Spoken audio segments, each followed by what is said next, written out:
بسم الله الرحمن الرحيم. الحمد لله رب العالمين، والصلاة والسلام على سيد الأنبياء والمرسلين وعلى آله وأصحابه أجمعين، أما بعد. قال الله تبارك وتعالى في القرآن المجيد والفرقان الحميد: أعوذ بالله من الشيطان الرجيم، بسم الله الرحمن الرحيم. يريدون ليطفئوا نور الله بأفواههم والله متم نوره ولو كره الكافرون. وقال تعالى: يا أيها الذين آمنوا أطيعوا الله وأطيعوا الرسول وأولي الأمر منكم فإن تنازعتم في شيء فردوه إلى الله والرسول إن كنتم تؤمنون بالله واليوم الآخر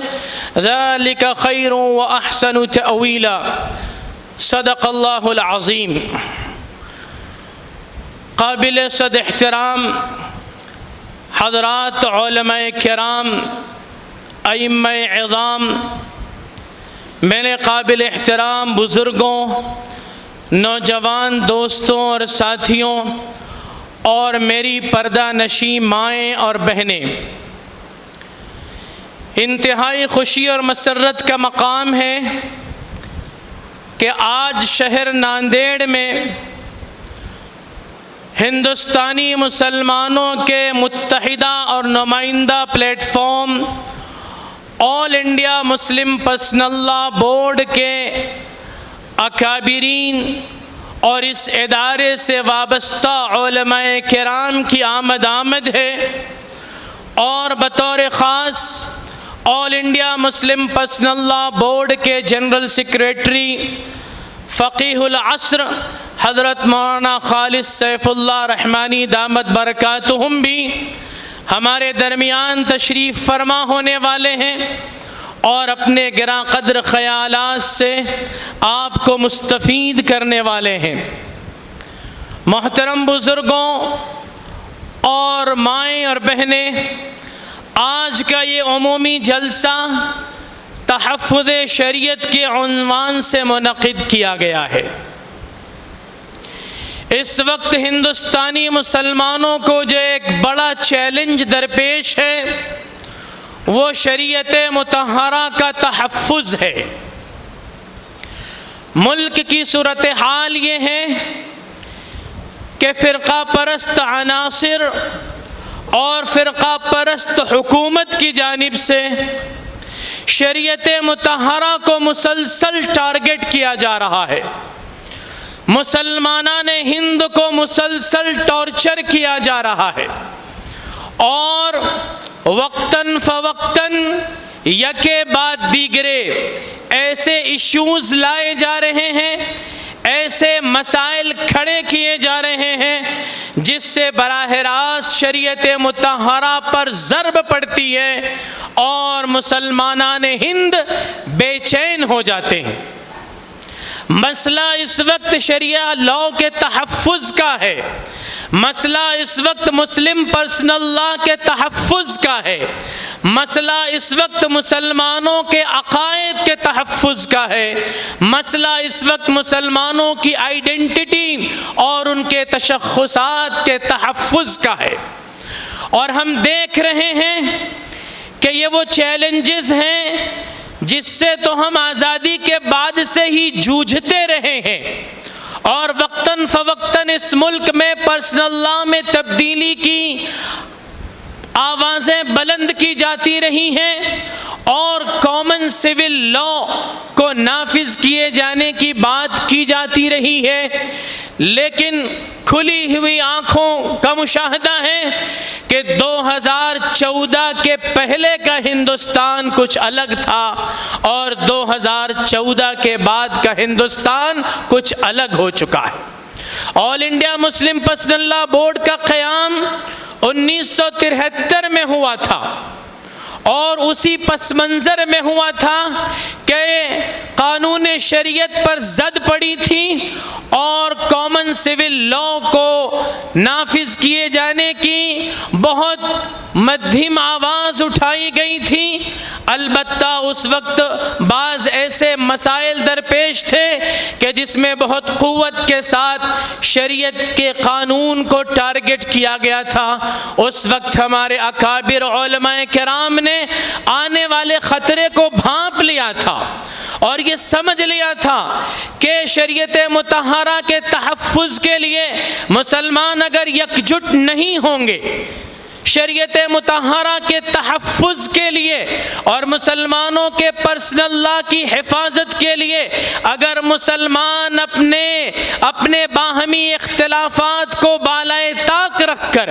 اپنے مکاتب فکر کے اختلافات کو پسے پشت ڈال کر ایک سیسا پلائی ہوئی دیوار نہیں بنیں گے، ایک متحدہ طاقت نہیں بنیں گے، تو یہ فرقہ پرستی کی آندھی مسلمانوں کو بہا لے جائے گی اور شریعت مطہرہ میں مداخلت کے دروازے کھل جائیں گے۔ چنانچہ آل انڈیا مسلم پرسنل لا بورڈ کا قیام عمل میں آیا اور مسلم پرسنل لا بورڈ نے 1973 سے قانون شریعت کی حفاظت کے لیے زبردست اقدامات کیے اور مسلمانوں کے اندر ایک غیر معمولی بیداری پیدا کی، اور یہ مسلم پرسنل لا بورڈ کا زبردست کارنامہ رہا ہے کہ 40 سال تک کے مسلسل جب عدالتوں کی طرف سے غیر شرعی فیصلے صادر ہوئے، جب ایوان حکومت سے شریعت مطہرہ کے خلاف بل پاس کرنے کی کوشش کی گئی، آل انڈیا مسلم پرسنل لا بورڈ نے اپنی پوری طاقت جھونک دی، مسلمانان ہند کو جھنجھوڑا، ان کی متحدہ طاقت سے حکومت کو اپنے بل واپس لینے پر مجبور کیا، عدالتوں کو اپنے فیصلے واپس لینے پر مجبور کیا۔ یہ مسلم پرسنل لا بورڈ کی 40 سال کی اور بلکہ اب 50 سال کے قریب ہو رہے ہیں، یہ ایک لمبے عرصے کی ایک زبردست محنت اور داستان ہے، اور ہر محاذ پر آل انڈیا مسلم پرسنل لا بورڈ کو کامیابی ملی، اور نہ جانے کتنے غیر شرعی فیصلے جو عدالتوں سے صادر ہوئے تھے وہ کل عدم ہوئے، عدالتوں کو اپنے فیصلے واپس لینے پڑے، ایوان حکومت میں جو بل پاس کیے گئے تھے وہ بل حکومت کو واپس لینے پڑے، اور آل انڈیا مسلم پرسنل لا بورڈ کی جدوجہد یہ کامیاب رہی۔ لیکن میرے بھائیوں،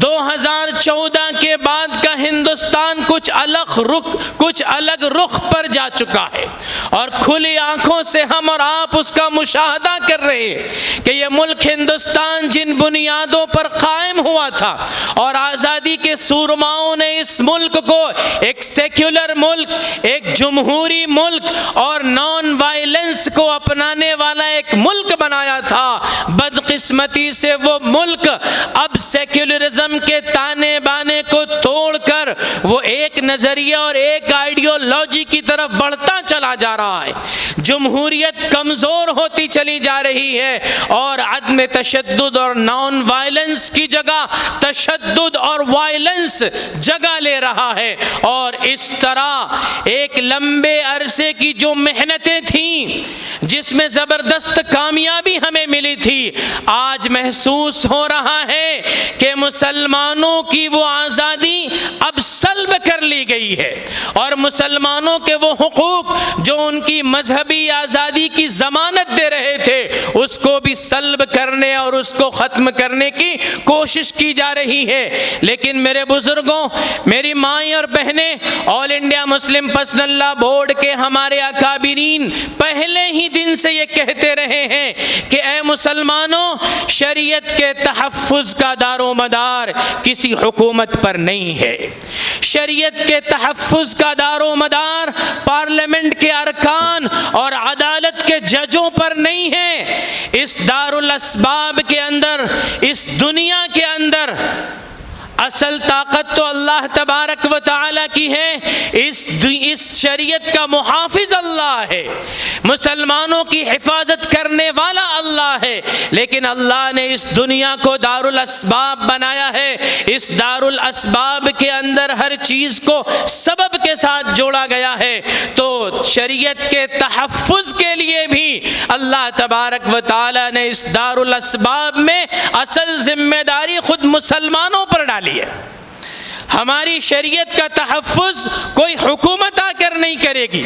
عدالتیں آ کر نہیں کرے گی، پارلیمنٹ کے ارکان اور اسمبلیوں کے ارکان نہیں کریں گے، بلکہ شریعت کا تحفظ خود مسلمانوں کو کرنا ہوگا. اور آل انڈیا مسلم پرسنل لا بورڈ کے سابق صدر حضرت مولانا سید ابو الحسن علی ندوی رحمۃ اللہ علیہ بار بار بورڈ کے جلسوں میں کہا کرتے تھے کہ اے مسلمانوں، اگر ہم ایک طرف حکومت ہند سے یہ مطالبہ کرتے ہیں کہ اس ملک میں مسلم پرسنل لا کو تحفظ دیا جائے، شریعت مطہرہ کی حفاظت کی جائے، جہاں ہم حکومت وقت سے ایک بار اس کا مطالبہ کرتے ہیں تو وہیں ہم مسلمانوں سے 100 مرتبہ اور 1000 مرتبہ اس بات کا مطالبہ کرتے ہیں کہ اے مسلمانوں، شریعت کی تحفظ کی ذمہ داری تم پر ہے. تم آگے بڑھو اور شریعت کا تحفظ کرو. اگر تم شریعت کا تحفظ کرو گے تو کسی کی مجال نہیں ہے کہ وہ شریعت کے اندر مداخلت کر سکے. شریعت مطہرہ پر عمل پیرا ہونے کا ہم مسلمان اگر عزم کر لیں اور تہیہ کر لیں تو کوئی حکومت کی طاقت شریعت کو ہمارے سینوں سے چھین نہیں سکتی ہے. کوئی شریعت کے قانون کو زبردستی ہم سے چھین نہیں سکتا ہے. اگر ہم نے یہ طے کر لیا کہ ہم شریعہ کو فالو کریں گے، ہم قوانین شریعت پر عمل پیرا رہیں گے، تو پھر یاد رکھیے کہ نہ حکومت کی طاقتیں آپ کا بال بیکا کر سکتی ہیں، نہ عدالتیں مداخلت کر سکتی ہیں. ہماری شریعت کا تحفظ خود ہم ہی کو کرنا ہوگا. اس وقت صورتحال یہ ہے کہ 2014 کے بعد سے ملک تیزی سے ہندو راشٹر کی طرف بڑھتا چلا گیا. تو جس تیزی کے ساتھ اس آئیڈیولوجی اور ہندوتوا کے نظریے کو فروغ دینے کا کام ہونے لگا، اسی تیزی کے ساتھ مسلم پرسنل لا پر حملہ کرنے کی کوششیں ہو رہی ہیں، اور یکے بعد دیگرے مسلمانوں کے شریعت کے قوانین کو نشانہ بنایا جا رہا ہے. کتنے ایسے مقدمات تھے کہ جن کے بارے میں ہم برسہ برس سے لڑائیاں لڑ رہے تھے اور اس بات کی ہم امید کر رہے تھے کہ اس ملک کے اندر انصاف کا بول بالا ہوگا، اس ملک کی جوڈیشری اور اس ملک کی عدالتوں کے اندر اب بھی انصاف باقی ہے. لیکن ہم نے دیکھا کہ ان امیدوں اور توقعات کے باوجود، عدالتوں کے اندر بھرپور پیروی کرنے کے باوجود 3 طلاق کے خلاف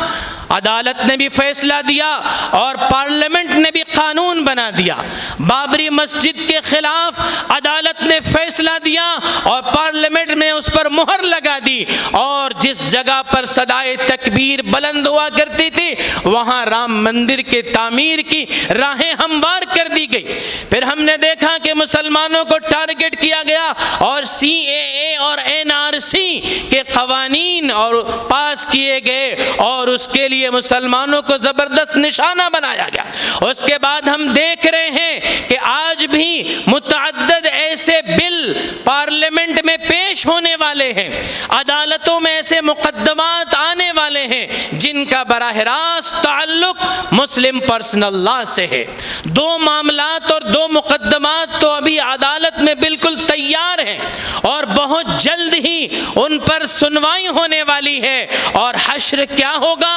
انجام کیا ہوگا، اس سے ہم اور آپ خوب واقف ہیں. ابھی کورٹ کے اندر تعدد ازدواج کا مسئلہ آنے والا ہے. 1 سے زیادہ شادیوں پر پابندی لگنے کی بات کی جا رہی ہے. مسلم پرسنل لا میں ایک مسلمان کو شرعی قانون کے اعتبار سے زیادہ 4 شادیاں کرنے کی اجازت موجود ہے، اور اس ملک میں ہمارے پرسنل لا کی جو آزادی ہمیں حاصل ہے اس کے مطابق ہم اس شرعی قانون سے فائدہ اٹھا سکتے ہیں، اور ایک مسلمان کو 1 سے زیادہ 4 شادیوں کی اجازت موجود ہے. لیکن اب اب عدالت کے اندر تعدد ازدواج کے خلاف، ایک سے زائد شادیوں کے خلاف پٹیشن دائر کر دیا گیا ہے، اور اس بات کا مطالبہ کیا جا رہا ہے کہ مسلمانوں پر پابندی لگائی جائے کہ وہ ایک سے زیادہ شادی نہیں کر سکتے۔ دوسرا مقدمہ ابھی عدالت کے اندر دائر ہو چکا ہے، اور اس میں اس بات کا مطالبہ کیا گیا ہے کہ جیسے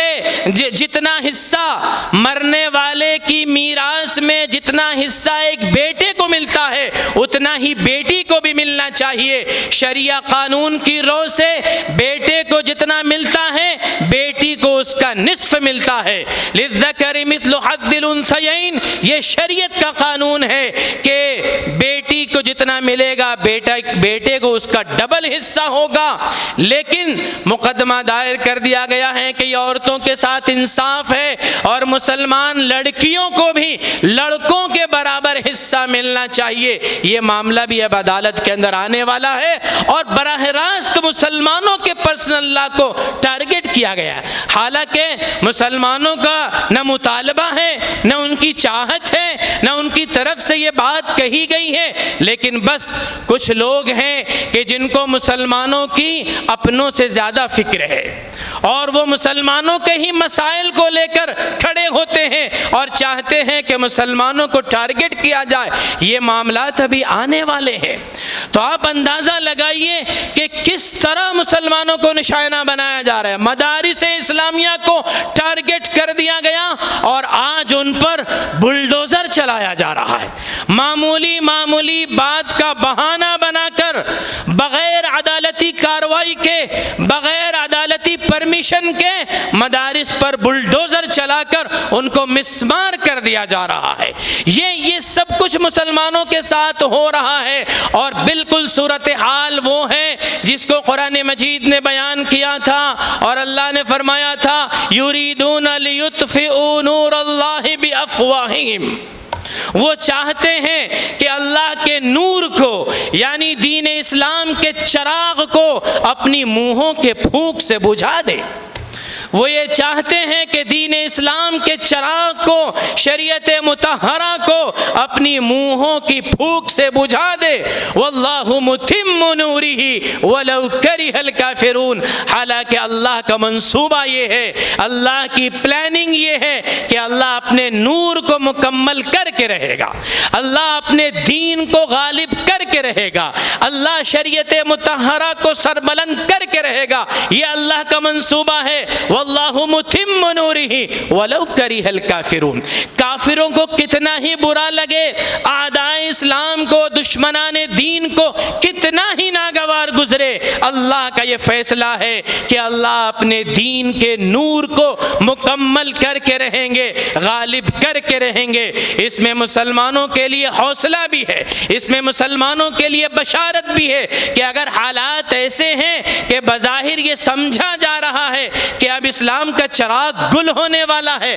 اب مسلمانوں کی حیثیت اس ملک کے اندر ختم ہونے والی ہے، شریعت مطہرہ پر اور پرسنل لا پر پابندی لگنے والی ہے، اگر ظاہری حالات ایسے ہیں تو یاد رکھو کہ اللہ کا منصوبہ کیا ہے، اللہ کی پلاننگ کیا ہے۔ اللہ کی پلاننگ تو یہ ہے کہ اللہ اپنے دین کو غالب کر کے رہیں گے، اللہ دین اسلام کے نور کو مکمل کر کے رہیں گے، چاہے وہ کتنا ہی ناگوار ہو غیروں کے لیے۔ لیکن میرے بزرگوں، سوال یہی ہے کہ شریعت کا تحفظ کون کرے گا؟ مودی حکومت کرے گی، یوگی گورنمنٹ کرے گی، فرقہ پرست عناصر کریں گے، عدلیہ کرے گی، جوڈیشیری کرے گی، ارکان پارلیمنٹ کریں گے، اسمبلی کے ودھان سبھا کے ممبران کریں گے، شریعت کا تحفظ کون کرے گا؟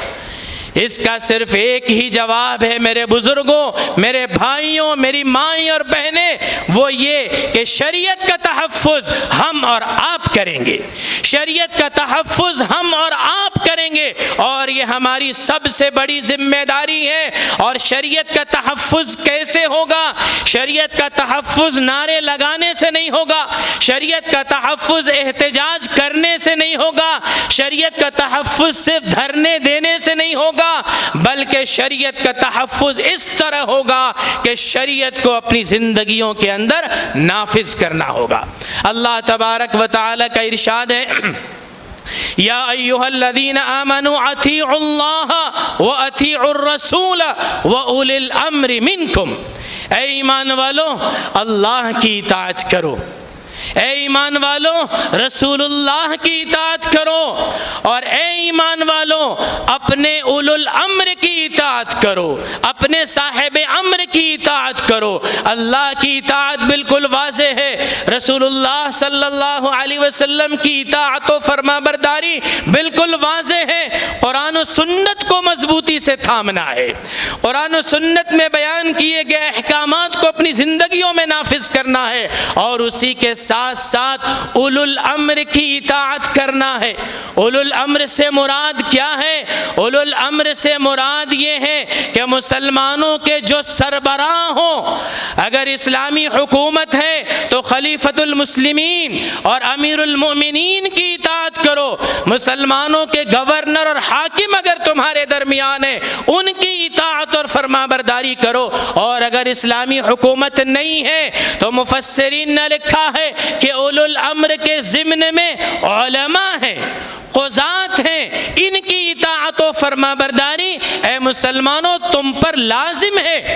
اپنے وقت کے علماء کی جو تمہاری سربراہی کر رہے ہیں، وقت کے قاضی القضات کی، وقت کے قاضی شریعت کی اطاعت کرنا، ان کے فیصلوں کو ماننا، یہ تمہاری ذمہ داری ہے۔ اور اللہ کا شکر ہے، اللہ کا احسان ہے کہ ہندوستان کی اس سرزمین پر اگرچہ کہ اسلامی حکومت نہیں ہے لیکن مسلمان اس گئے گزرے دور میں بھی منظم ہے، اور مسلمانوں کی ایک ایسی نمائندہ تنظیم موجود ہے کہ جس میں تمام مکاتب فکر کے علماء اس میں جڑے ہوئے ہیں، اس سے وابستہ ہیں، اور تمام مکاتب فکر کے علماء کی بھرپور نمائندگی ہے، اور وہ پلیٹ فارم ہے آل انڈیا مسلم پرسنل لا بورڈ۔ اس طرح آج کے اس زمانے میں آل انڈیا مسلم پرسنل لا بورڈ کی حیثیت اولو الامر کی ہے۔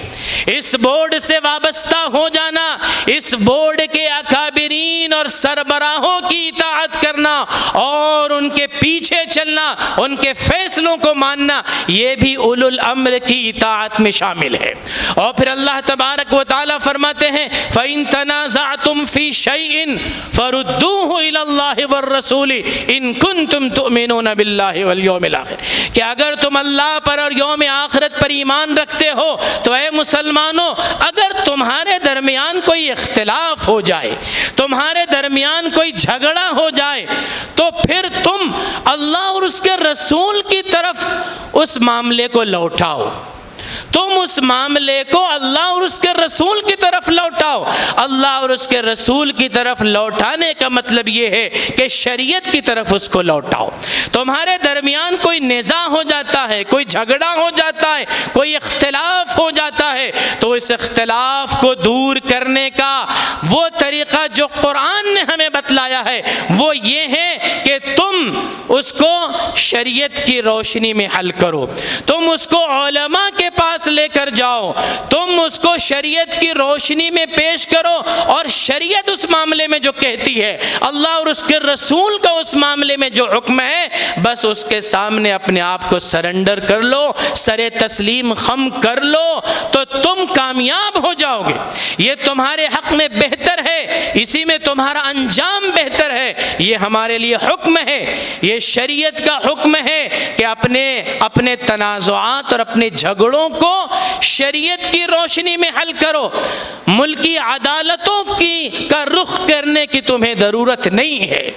اللہ تبارک و تعالی نے تمہیں ایک مکمل دین عطا فرمایا ہے، اس دین کے اندر زندگی کے ہر شعبے سے متعلق رہنمائی ہے، اور تمہارے درمیان نزاع ہو جائے، جھگڑا ہو جائے، تو تم اس کو شریعت کی روشنی میں حل کرو، اللہ اور اس کے رسول کی طرف اس کو لوٹاؤ۔ اگر مسلمان یہ کام کرنے لگ جائیں تو ان کے آدھے سے زیادہ مسائل حل ہو جائیں گے۔ آج ہمارے مسائل الجھتے جا رہے ہیں، اور اس کے الجھنے کی وجہ یہ ہے کہ ہم اپنے مسائل کو شریعت کی روشنی میں حل کرنے کی بجائے ہم اس کو اپنی عقل کی روشنی میں حل کرنا چاہتے ہیں، اور پھر اس کو ملکی عدالتوں کے اندر لے جاتے ہیں۔ ہم اس کو جو ہے ایسے معاملات کو جو خالص ہمارے معاشرتی معاملات ہیں، جو ہمارے دینی معاملات ہیں، ہمارے آئلی معاملات ہیں، ان کو بھی حل کرنے کے لیے ہم ملکی عدالتوں کا رخ کرتے ہیں، ہم کورٹوں کا چکر لگاتے ہیں، جہاں اپنا پیسہ برباد کرتے ہیں، اپنا وقت برباد کرتے ہیں، اپنی توانائی برباد کرتے ہیں، اور ملتا کیا ہے؟ ملتا ہے غیر شرعی فیصلہ۔ ہونا یہ چاہیے کہ ہم اپنے تمام معاملات میں شریعت کی طرف رجوع کریں، اور شریعت جو ہم سے کہہ رہی ہے بس اس کے سامنے آمنا و صدقنا کہہ لیں، ہمارے تمام تر مسائل انشاءاللہ اس سے حل ہو سکتے ہیں۔ تو شریعت مطہرہ کے تحفظ کی ذمہ داری ہم پر ہے، اور اس کا طریقہ یہ ہے کہ ہم شریعت کے سامنے اپنے آپ کو سرنڈر کریں، اپنے آپ کو سرنگو کریں، اور شریعت کے سامنے سرنڈر کر لینے میں ہی ہماری دنیا کی بھی کامیابی ہے، آخرت کی بھی کامیابی ہے۔ اللہ تبارک و تعالی ارشاد فرماتے ہیں فَلَا وَرَبِّكَ لَا يُؤْمِنُونَ حَتَّى يُحَكِّمُوكَ فِي مَا شَجَرَ بَيْنَهُمْ ثُمَّ لَا يَجِدُوا فِي أَنفُسِهِمْ حَرَجًا مِّمَّا قَضَيْتَ وَيُسَلِّمُوا تَسْلِيمًا۔ کچھ نہیں، آپ کے پروردگار کی قسم، نبی کریم صلی اللہ علیہ وسلم کو خطاب کر کے کہا جا رہا ہے کہ آپ کے پروردگار کی قسم، وہ لوگ مومن نہیں ہو سکتے، وہ لوگ مسلمان نہیں ہو سکتے جب تک کہ وہ اپنے معاملات میں محمد صلی اللہ علیہ وسلم آپ کو حکم اور آپ کو فیصل نہ بنا لے، اور پھر جب آپ ان کے درمیان جو فیصلہ کر دیں اس کو بخوشی تسلیم نہ کر لیں، اس وقت تک کہ وہ مومن نہیں ہو سکتے۔ مومن ہونے کا کرائیٹیریا اور سچا پکا مسلمان ہونے کا معیار اور اس کی شرط یہ ہے کہ اللہ اور اس کے رسول کے حکم کے سامنے ہم سر تسلیم خم کر دیں، چاہے وہ ہمارے خلاف ہی کیوں نہ ہو، چاہے ہمارے مفادات اس سے ٹکراتے ہی کیوں نہ ہو، اسی میں ہماری بھلائی ہے۔ نبی کریم صلی اللہ علیہ وسلم کے مبارک عہد میں ایک واقعہ پیش آیا تھا، میں اس واقعے کو بیان کرنا چاہتا ہوں، اس سے آپ حضرات، ہماری مائیں اور بہنیں بہت دور تک سبق لے سکتی ہیں کہ کس طرح اگر ہم شریعت کے حکم کو قبول نہیں کریں گے، تسلیم نہیں کریں گے، اور غیر شرعی فیصلے کو ہم مانیں گے تو کس طرح ہم دار اسلام سے خارج ہو جائیں گے۔ واقعہ یہ پیش آیا کہ ایک مسلمان، بظاہر مسلمان، اور ایک یہودی کے درمیان کسی معاملے میں اختلاف ہو گیا، تنازع ہو گیا۔ وہ معاملہ نبی کریم صلی اللہ علیہ وسلم کی بارگاہ میں پہنچا، اور آپ صلی اللہ علیہ وسلم نے اس مقدمے کو سن کر انصاف کے ساتھ فیصلہ فرما دیا، اور جب آپ نے فیصلہ فرمایا تو وہ فیصلہ یہودی کے حق میں نکلا۔ یہودی خوش ہو گیا، مطمئن ہو گیا کہ محمد صلی اللہ علیہ وسلم کی جانب سے مجھے انصاف مل گیا، لیکن جب آپ صلی اللہ علیہ وسلم کی مجلس سے وہ باہر آئے تو وہ بظاہر مسلمان شخص جو تھا وہ کہنے لگا کہ میں اس فیصلے سے مطمئن نہیں ہوں، چلو عمر ابن خطاب سے فیصلہ کراتے ہیں۔ اس یہودی کو اطمینان تھا کہ میں تو حق پر ہوں، جس کے پاس بھی اگر جائیں گے اور جو بھی انصاف سے فیصلہ کرے گا وہ میرے حق میں فیصلہ کرے گا، چنانچہ وہ راضی ہو گیا کہ چلو عمر ابن خطاب رضی اللہ عنہ سے فیصلہ کرا لیں گے۔ چنانچہ حضرت عمر ابن خطاب رضی اللہ عنہ کی خدمت میں حاضر ہوئے، حضرت عمر ابن خطاب رضی اللہ عنہ کو معاملہ بیان کیا گیا، اور اس یہودی نے کہہ دیا کہ ہم محمد صلی اللہ علیہ وسلم کے پاس سے ہو کر آ رہے ہیں اور آپ نے میرے حق میں فیصلہ فرما دیا ہے، لیکن یہ مسلمان اس کو ماننے کے لیے تیار نہیں ہے۔ حضرت عمر نے جب یہ بات سنی تو آگ بگولا ہو گئے، غصے سے سرخ ہو گئے، اور ان کہا کہ اچھا یہ بات ہے تو میں ابھی انصاف کے ساتھ فیصلہ کر دیتا ہوں۔ حضرت عمر اپنے گھر میں گئے، تلوار لے کر آئے، اور بظاہر اس مسلمان شخص جو تھا اس کی گردن اڑا دی۔ بہت تعجب کا معاملہ تھا کہ حضرت عمر نے ایک مسلمان کا سر تن سے جدا کر دیا۔ نبی اکرم صلی اللہ علیہ وسلم کو بھی معلوم ہوا تو آپ نے کہا کہ عمر نے بڑی جرأت کی، لیکن اسی موقع پر یہ آیت نازل ہو گئی کہ جو محمد صلی اللہ علیہ وسلم کو حکم اور فیصل تسلیم نہ کرے، اور جو شریعت کی بات نہ مانے، جو آپ کے فیصلے کو تسلیم نہ کرے، وہ خدا کی قسم مومن نہیں ہے۔ اس آیت نے واضح کر دیا کہ وہ جو مسلمان بظاہر مسلمان تھا وہ مسلمان نہیں تھا، وہ منافق تھا اور اس کی سزا یہی تھی کہ شریعت کا حکم اگر نہیں مانتے ہیں اور غیر شرعی فیصلوں کو تسلیم کرتے تو وہ مسلمان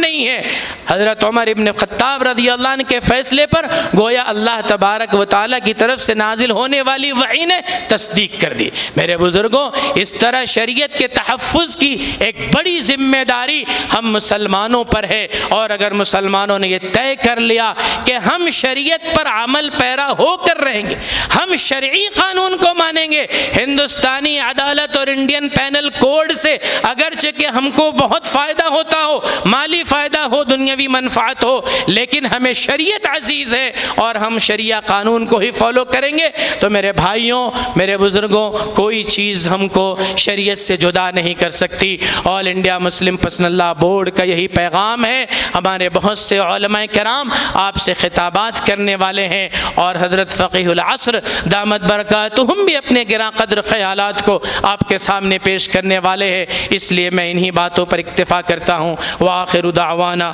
ان الحمد للہ رب العالمین۔